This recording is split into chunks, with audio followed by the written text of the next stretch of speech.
Hello, this is Helen Thomas and the CDFM study group. Welcome. All right, last session we couldn't meet due to the weather and myself being under the weather, but we're going to finish up the review of CDFM Module 1. So we're trying to do a comprehensive review of all the material that was discussed and then some. So as the question was asked earlier, am I doing a comprehensive notes? Yes. It will be a minimal fee. I'll try to make it a little bit cheaper than if you bought the individual pieces to it, but one larger note to help you as you're studying. The idea is once you do the review, is the next couple of weeks, you want to go ahead and schedule and take the exam. So that means you got to designate the times to study, sit down, study, focus, take the test, and move on. Because we'll start module 3 next in a few weeks. Or is it next week? Next week. All right. So let me get my notes together here. All right, so we're going to talk about manpower. The way I do the review, I'll ask questions. If you feel like throwing some answers out there, go ahead and do so, or I'll just kind of rattle off the answers as I move along. The goal to success on the CDFM is not just memorizing 1 + 1 = 2. You got to be able to explain why does it equal 2, and so forth and so forth. You got to tell the story. So as we talk about manpower management, understand that we're going to look at the planning, the estimating, how do you get the forces that are necessary when they are needed, all those processes, because everything, just remember, money is tied to everything that we need to do. What else is tied to everything that we do? You're guaranteed that you will have this one thing in every scenario. I'm going to try to ask questions in a different manner than the book presents. So just like everything costs money, every event, every mission, every activity also has one thing that they all have in common. What is that? Any thoughts? There is risk associated with every decision, because everything you do has a risk associated with it. Then you also have to consider the risk in that factor. Who can declare war? Of the 3 branches of government, who can declare war? Can the Department of Defense declare war? Is it the legislative, the executive, or the judicial branch? So your legislative, which Congress, is the one who can declare war. And so manpower is defined as the things that we do, the processes that are required to be able to get the right mix of personnel, equipment, manpower, strengths when needed so that you can get the funding for them. So there are different terminologies that we went over when we discussed manpower management. We talk about actual strength, assigned, and strength. For these is make sure you know the definition, and if there's a calculation, because I think when we talked about the civilian, we talk about how do you calculate lapse rate, or what was some of the other ones? All right, it's interactive now. Talk to them. All right. So remember, those, even though it's definition, when you see it on the exams, it's probably not going to be a definition. So if it says calculate the lapse rate or any of the other budget rate, you're going to have to be able to do the calculations. Which DoD entity is responsible for manpower management? Which DoD entity? An organization, a section, a person under the DoD, which one of them is responsible for manpower? And everybody should know that for what we're going through now. So if it's at the DoD level, their titles typically start with Under Secretary of Defense. So personnel and readiness. So the USD for personnel and readiness is responsible for manpower guidance. But the different topics, you need to know who at the DoD level is responsible. Any questions from me so far? I'll move it where I can see your hands. All right, let's see. OMB Circular A11, that was discussed when we talked about the budget process, how a bill becomes law. We get OMB, Office of Management and Budget issues, Circular A11, but you can also get manpower numbers, estimates, instructions in OMB Circular A11. So that would also come up again later on. Are military managed by, let's see, end strength, full-time equivalent? How do we measure military personnel when it comes to money? How are they managed? So our military personnel are managed by end strength. So it's by a number. So it's say by FY26, this is our number of personnel we're supposed to have in FY26. Then they back it out to see how much it's going to cost. So military personnel are managed by end strength, and government civilians are managed by FTEs, full-time equivalent employment.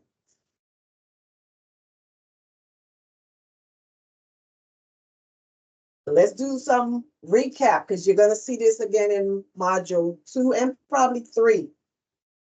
Everybody familiar with the PPBE process, plan, program, budget, execution? Have y'all heard about it before? If you haven't worked in it, you can wave your hand if you don't want to talk. So I know y'all still there. Okay. All right. So plan. So you have to know, again, who's responsible at the DoD level. The USD for policy is in charge of the planning stage of PPBE. Then you have the programming stage. The title of the individual in charge of the programming phase of PPBE is the Director of Cost Assessment and Program Evaluation. That's the DCAPE. That name will come up again extensively in module 2. Then you have the budgeting phase.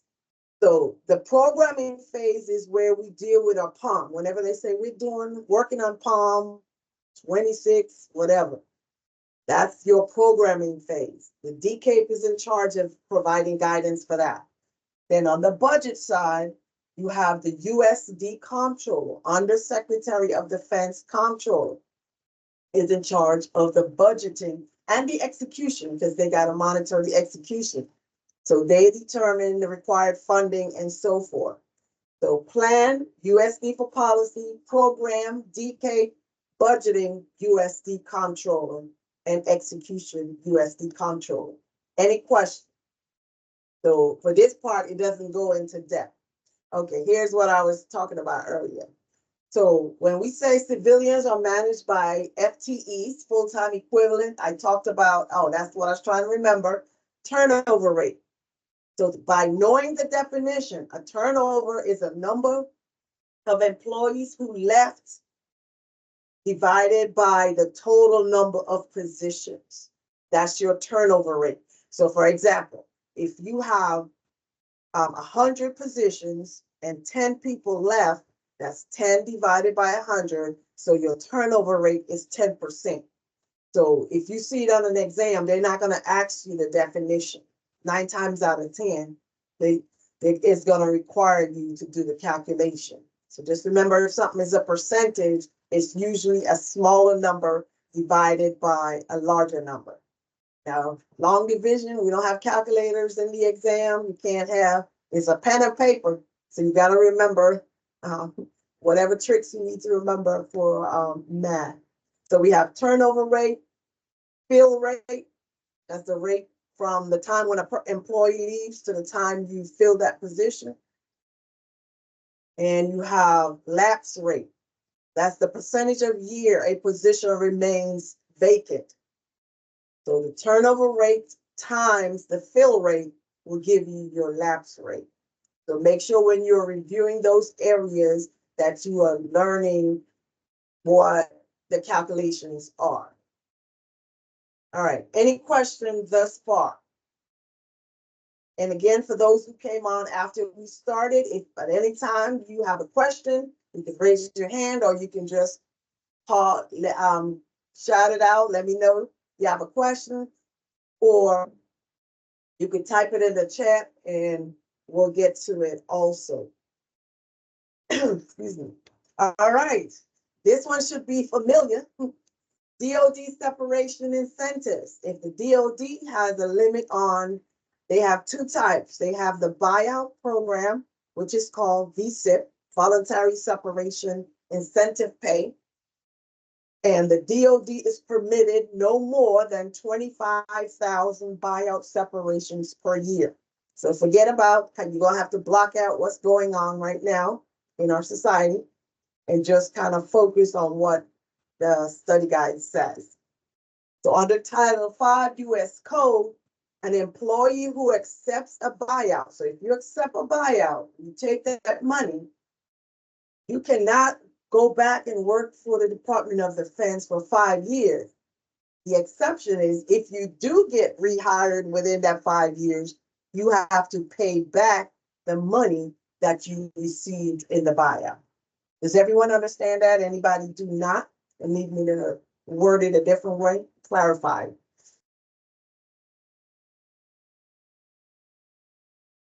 All right. And so something that's different from the other study guides, because prior to 1 October of 2021, employees were given the lesser of 40,000 or their severance pay. This expired in FY22. So now, and 25 is, just remember 25, now the DOD's limit is 25,000. So they're not going to pay you. Their limit is 25,000 buyout that they can give, and $25,000 is the highest that they will give out. It used to be the lesser of 40. So if your severance pay was more than 40, you weren't going to get all of it. You're only going to, the most you can get is 40. So the lesser. So the early retirement is voluntary, it's VRA. So you have VSIP, that's the voluntary separation, or you can have voluntary early retirement. That's your VRA. All right. Any questions? Y'all talk to me. No questions? You don't want to just listen to my hoarse voice? All right. A while back, we said that Congress can declare war. That means they can activate forces. But remember, with everything, there's always some type of exception to policy. So are there instances where the president can activate forces, military forces? Can the president do that? The answer to that is yes. So under Title 10 U.S. Code 12304, it gives the president the authority to activate reserve forces. But there are certain situations in which the president can do so without having to go to Congress. It must be the use of or threatened use of weapons of mass destruction, or a terrorist attack or threat of a terrorist attack. So those are the two conditions in which the president can activate reserve forces for up to 365 days without having to go to Congress. And there are some other stipulations on the number or the amount of people that the president can activate. Not more than 200,000 members of the Selective Reserve and the Individual Ready Reserve, the IIR and the Selective Reserve. So The cap is 200,000. And of the 200,000, no more than 30,000 can be from the individual ready reserve. So make sure you understand under Title 10, that's the law. And as I say the law, let me pause here and make sure you understand. If you haven't taken any of the CDFM exams, you're not going to see everything in the book on the exam, or some of the questions on the exam, you're not going to find it in the books because they expect you to read Title 10, U.S. Code 12304. They expect you to read OMB Circular A11. So expectation is that you're not, so that's why I stress on what's in the book, the material that's in the book, for you to be able to understand it. Learn the systematic way in which, just ask yourself, well, what's going on? Just tell the story, because some of the questions on the exams you're not going to find them and be able to open the book and see the answers right there. It's, what is it, critical thinking. You're supposed to read the laws and so forth. All right, let's see what else.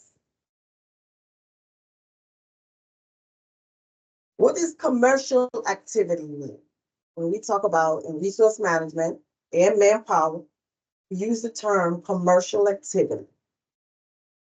So what are some concepts related to this? So that's when either the government is responsible for doing the job, or the responsibility of doing that job or that mission falls on a private company. For example, family housing on your installations. A few years, when I came in the military, it used to be run by government employees. And at some point, they moved to privatization, where a private company was running the family housing and so forth, and utilities. So the two concept is outsourcing, where the government remains fully responsible for the services, versus privatization, where a private company is now responsible for completing that mission.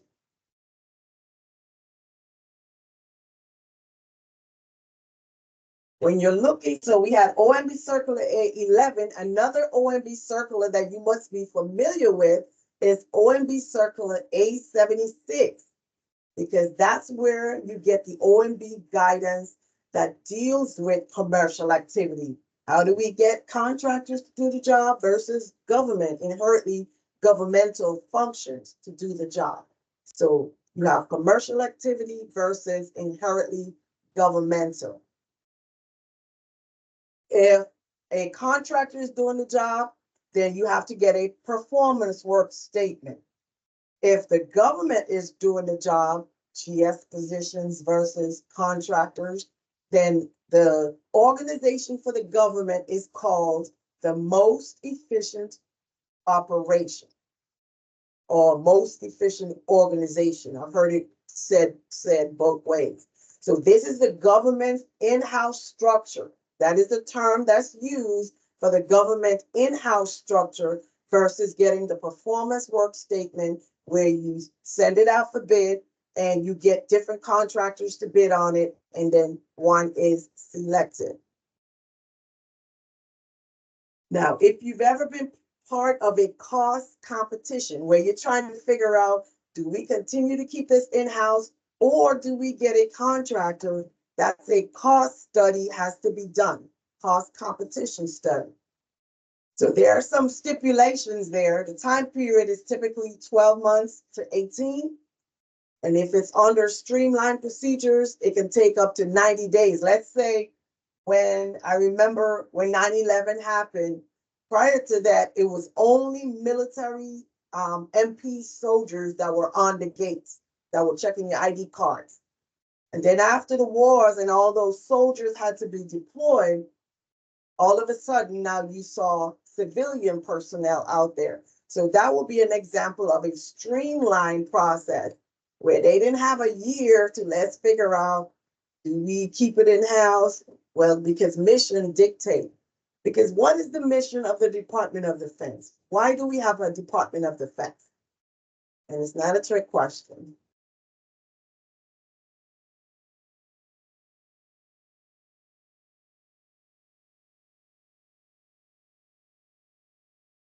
Right, so the Department of Defense is responsible for providing the security of our nation to man, equip, train, and that's what they have the military forces to do. And so that the Department of Defense can then defend not just our surroundings, they also support our allies. That's what we're supposed to do. And so if you're doing a cost comparison study and it involves 46 or more DoD positions, you're supposed to notify Congress. This is normal how things are supposed to happen. So notify the Undersecretary of Defense, who is responsible for manpower at the DoD level. That's the check and learning. That is the USD for personnel and readiness. So at least 5 working days before you notify Congress, the USD for personnel and readiness must be notified that you want to do a cost comparison study, and it includes 46 or more DoD positions.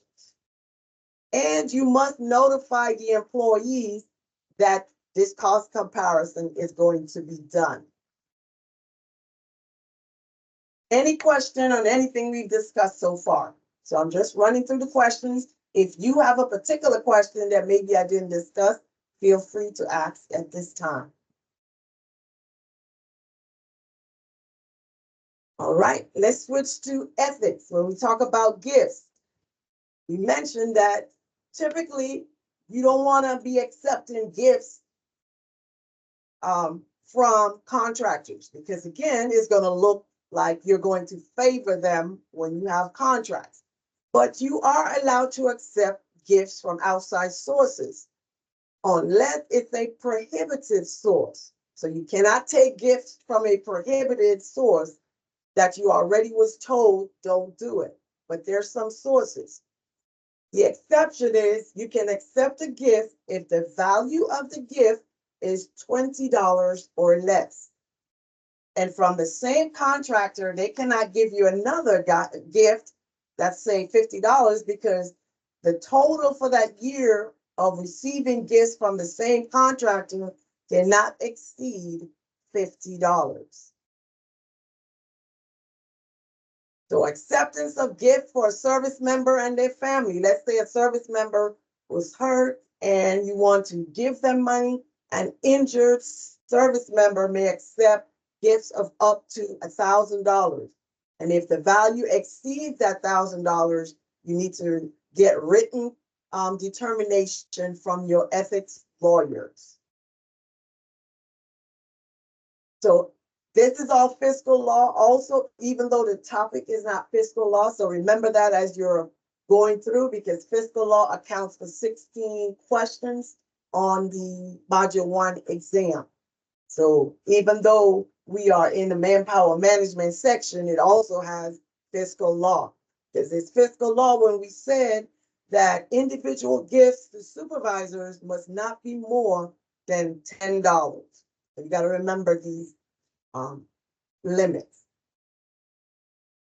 Question on that. I'm sorry, go ahead. Is there a limit from the supervisor to the individual? No, it's not written as such. But again, perception. If you're only giving gifts to this one person, so you might not want to put yourself in that scenario. Good question. I don't have too many people that ask that, but yeah, I researched. So it's mainly talking about a subordinate donating to a supervisor. My limit is $10, but there's nothing that, and if somebody's on the line and you've seen something, maybe I haven't found it, where it says that the supervisor has a limit to the gifts that they give to their subordinates. But like I said, that's not something you want to start, because if you do it for one of your employees, you got to do it for all, because you don't want that perception.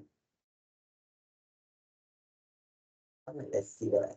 And we also talk about risk management, internal control. What is the OMB guidance that deals with internal control? So we talked about OMB Circular 811 dealing with budget. You got some manpower estimates information there. We talk about OMB Circular A 123. I'm familiar.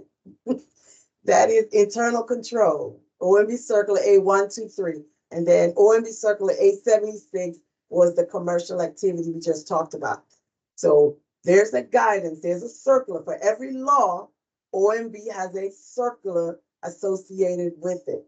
And in some instances, I think the only DOD instruction that we talk about is the DOD was at 5010.40. So that one kind of sticks because that's the only one that really incorporates all these topics.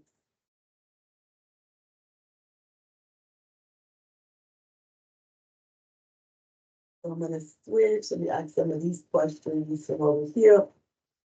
All right, so I'm going to jump around now. And it logs me out.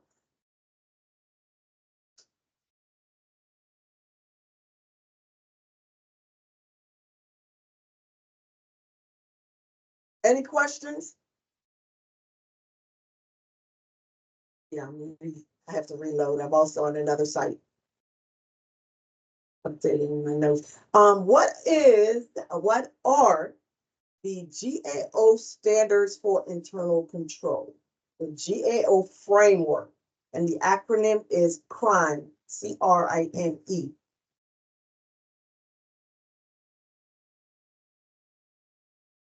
So you have control, and make sure with these, you know the definitions and know some examples of what constitute control environment.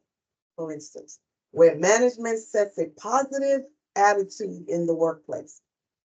So some of the concepts or objectives under that, the oversight body demonstrate commitment. So make sure you review that list, but by understanding the definitions, you'll be better able to explain, because when you have a list like this, because you got what, 5 of them, is I could see that in a multiple choice where I will give you a list of the objectives and then you have to pick which standard. Is this risk assessment? Is it control the environment, control activities? So information and communication and monitoring. So those are the 5.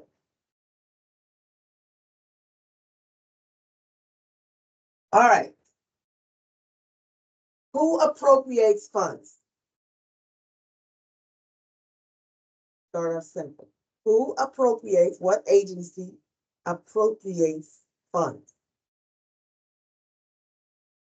And here you say Congress appropriates the funds. So who can tell me once Congress appropriates the funds, let's say we happen to get an FY25 appropriation in the middle of the March. What 2 things happen immediately after that happens? Anybody want to take a chance at that? So what's the legal thing that happens? The Treasury issues the Treasury warrant. That's the legal thing tied to Article 1, Section 9. That says I can't take any money out of the Treasury unless I have an appropriation law. So once Congress appropriates the funds, then the Treasury issues a Treasury warrant. Just a notice, all right, we see the appropriation law, your FY25 budget accounts have been set up. The second thing that happens is OMB, Office of Management and Budget, that works for the president or the executive branch.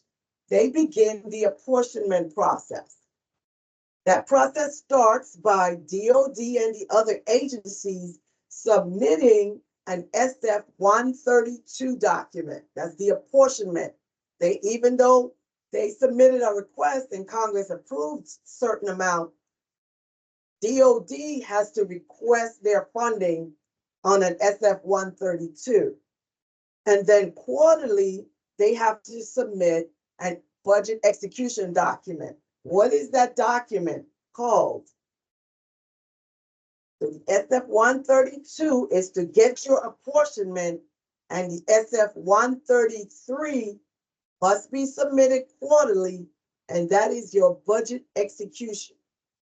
So the agencies have to submit their SF-133 quarterly.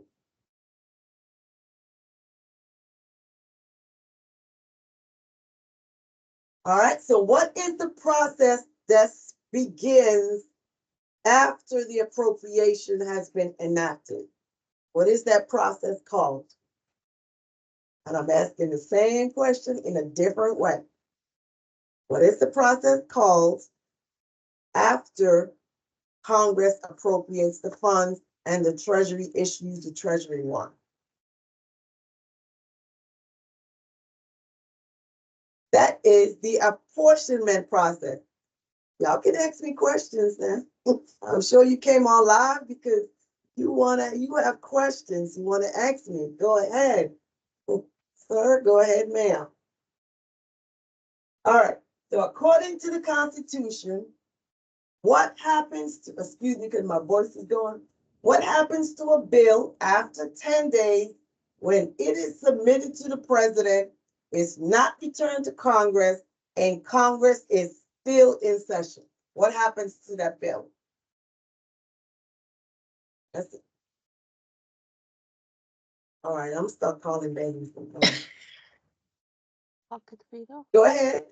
Go ahead, Monson. What happens to the bill if it goes to the president doesn't sign it within 10 days, and Congress is in session? Go It ahead. doesn't become a law. It's a pocket veto. It's a pocket beat. Well, Congress is in session, though. That's the key. So what happens to that bill? It automatically becomes law. It's only a pocket veto if Congress is adjourned. You see the difference? So the scenarios are the same, but the difference between a pocket veto and allows it to become law is if Congress is still in session, that bill has to be returned within 10 days. Okay? Thank you for your response. What document governs the formulation phase in the execution branch? What guidance, what document guides the formulation phase? When they come up with they're forming the budget request, what is the guidance that they're using to form that budget? So we're sitting and having breakfast, and I'm like, my mom was asking me a question, of course. Go ahead again. We couldn't hear you. He's like, you know, and I'm like, Okay. I think you have a hot mic. But don't forget we're being recorded, so I don't want anybody to say anything that you don't want recorded.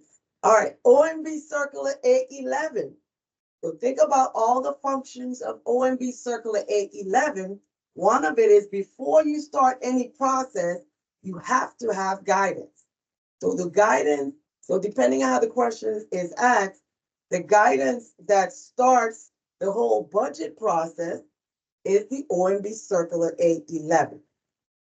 So as I mentioned, your exams are not going to be straightforward. So you have to think of, what are they asking me? Where am I in the process? All right, so the president submits the budget to Congress no later than the first Monday in February. That's the pres budget. What is the first thing that happens once the president sends the budget to Congress? What does Congress do with it?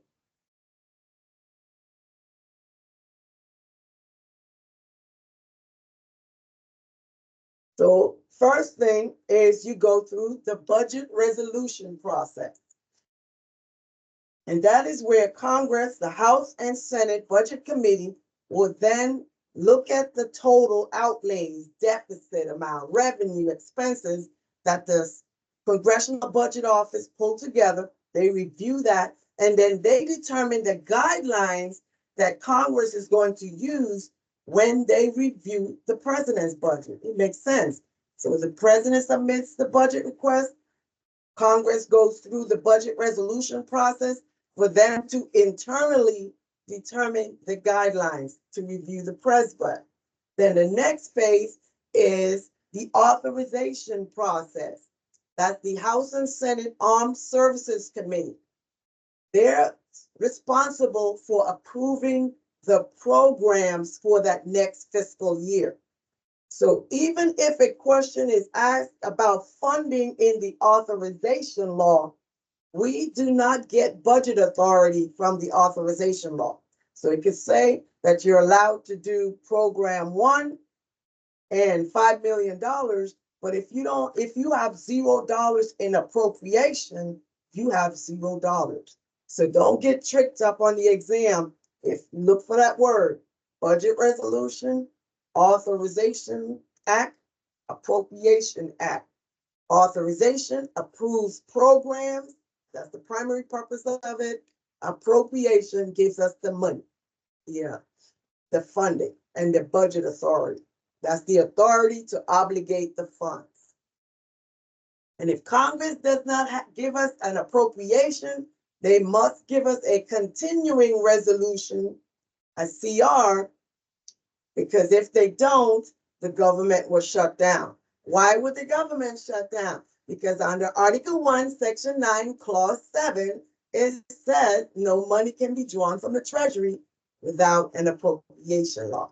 So you have to be able to tie the information together.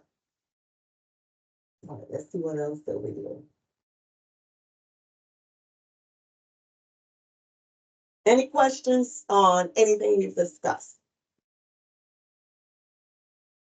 So we talk about, all right, so we get appropriation from Congress, apportionment from OMB. What is it called? What is the funding called that we get from the DOD? This is a defense exam. That means all of you should work for the Department of Defense. So Allotment. Allotment. Yes, ma'am. Thank you. So we get allotment. They all start with A, so that's why I'm a systematic person. Learn them in order, who do what, so that if they start talking allotment, then your brain should automatically switch to DOD gives allotment and so forth. Because when you get to the Anti-Deficiency Act, the ADA violations, and they say that they're violating apportionment, that lets you know, okay, it trickled all the way back up to OMB, because OMB is really the only organization that can violate apportionment. So OMB to the agencies. So Department of Defense will violate the apportionment they receive and so forth. OMB receives appropriation. So that's what 31 U.S. Code 1341, violating the appropriation or spending before you get it or in excess of. What is the Feed and Forage Act? That's 41 U.S. Code 6301. Because I think it's only mentioned like one time, but it seemed that it's a very popular question. The Feed and Forage Act that's the law, 41 U.S. Code 6301, allows the Department of Defense, the only agency who can spend in excess or in advance of receiving funds. Typically is when they're deployed somewhere. And let's say they have to buy food. They get to a location and it is extremely cold. They don't have the right gear.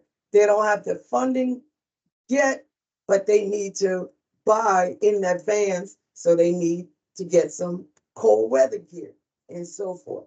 So the DOD is the only agency who can cite the Feed and Forage Act. I think I have a few more.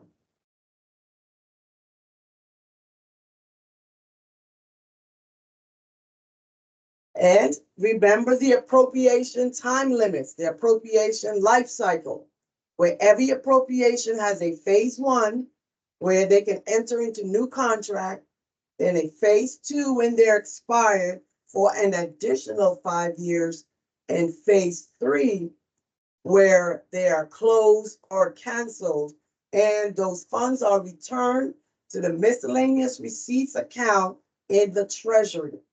However, when they're closed and you receive an invoice on a closed account, you can use up to 1% of current appropriation to pay that invoice. And so that requires you to know that MILPERS and O&M are expense type appropriations that are available in phase 1 for 1 year.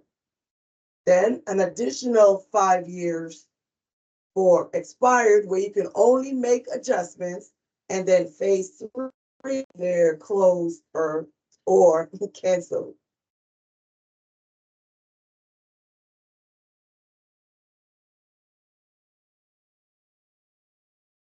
What are the 2 ways in which you can cancel or close a no-year appropriation? A no-year fund, we say, doesn't expire, but there are 2 ways in which you can close a no-year fund. One, the agency head or the president says we don't need it anymore, and the purpose for which it was created has already been carried out. The second one is no disbursement, no money going out, no money coming in. So no disbursement has been made against the appropriation for 2 consecutive fiscal years. So for 2 years straight, no action on that account.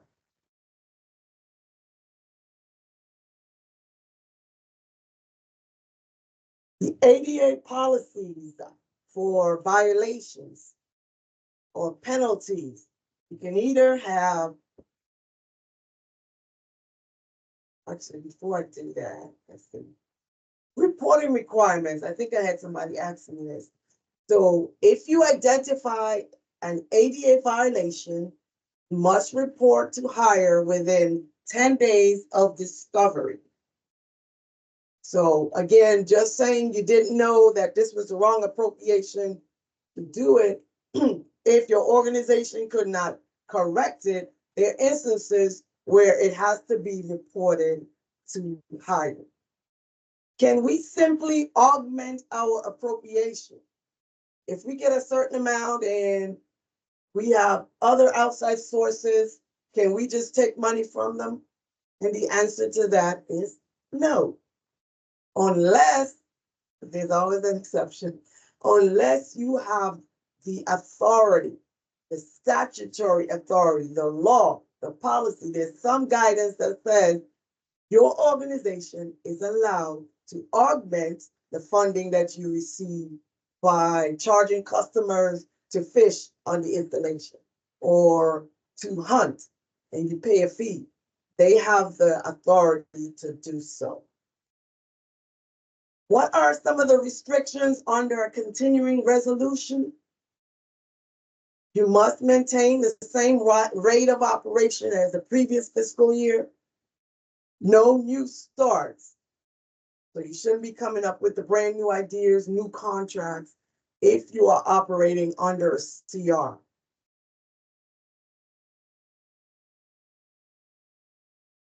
And finally, the difference between a fiduciary certifier versus a pecuniary certifier.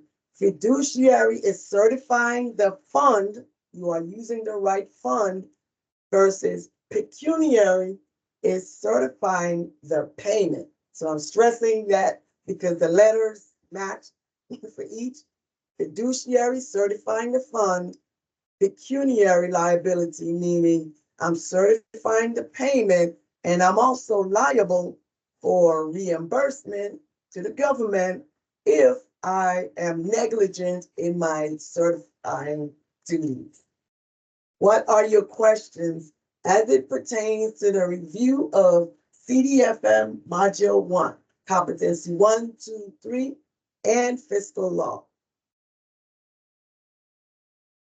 I think my voice is about gone.